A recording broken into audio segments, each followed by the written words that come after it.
ધાંગધ્રાની શ્રી એમ વિદ્યાલય ખાતે આપણી શાળા આપણું સ્વાભિમાન અંતર્ગત સેમિનાર યોજાયો। તમામ વિદ્યાર્થીઓ તથા શિક્ષકગણ દ્વારા શપથવિધિ લેવડાવવામાં આવ્યા। 547 જેટલી વિદ્યાર્થી બહેનોએ લીધા શપથ।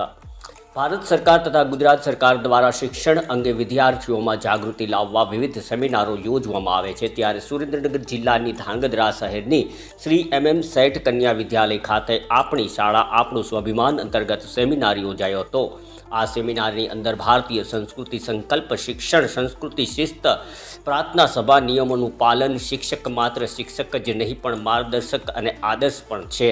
સિસ્ટમબદ્ધ અને પ્રેરણાદાયક શાળાઓમાં ગુરુકુળ પરંપરા સાથે શાળાની મિલકતો રાષ્ટ્રીય શાળા સંપત્તિ અને જવાબદાર નાગરિક બનીએ તેવા ઉમદા હેતુથી આપણી શાળા આપણું સ્વાભિમાન અંતર્ગત સેમિનાર યોજાયો હતો, જેમાં 547 જેટલી વિદ્યાર્થી બહેનો ઉપસ્થિત રહી હતી અને તમામ વિદ્યાર્થી બહેનો દ્વારા તથા શિક્ષકો દ્વારા શપથ ગ્રહણ કરવામાં આવ્યા હતા।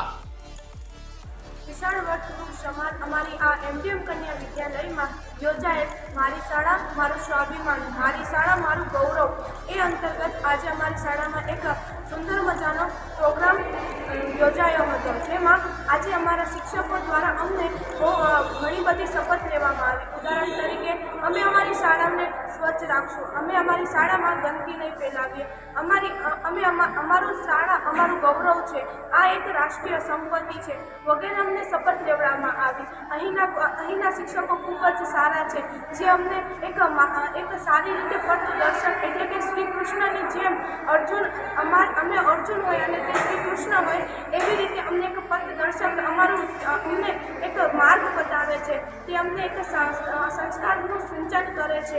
અમારી શાળા મને ખૂબ જ પ્રિય છે।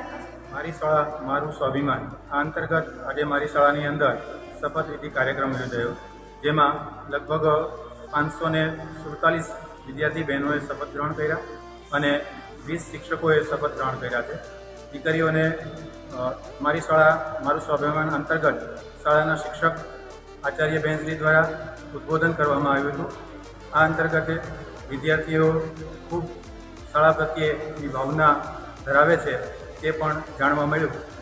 શાળા સ્વાભિમાન છે દરેકનું, એના વિશે આચાર્ય બહેનશ્રીએ પણ ખૂબ સરસ માર્ગદર્શન આપ્યું તથા વિદ્યાર્થીઓમાં ચારિત્ર્યનું નિર્માણ થાય, વિદ્યાર્થીઓમાં સાદગી, સત્યપ્રિયતા, કર્તવ્યનિષ્ઠાનો સ્વચ્છતાનો આગ્રહ લઈ શકે, વિદ્યાર્થીઓ શાળામાંથી કંઈક શીખીને સમાજને ઉપયોગી બને, દેશને ઉપયોગી બને તેવી ભાવના તેમાં કેળવાય તેવો વિચાર આજે રજૂ થયો।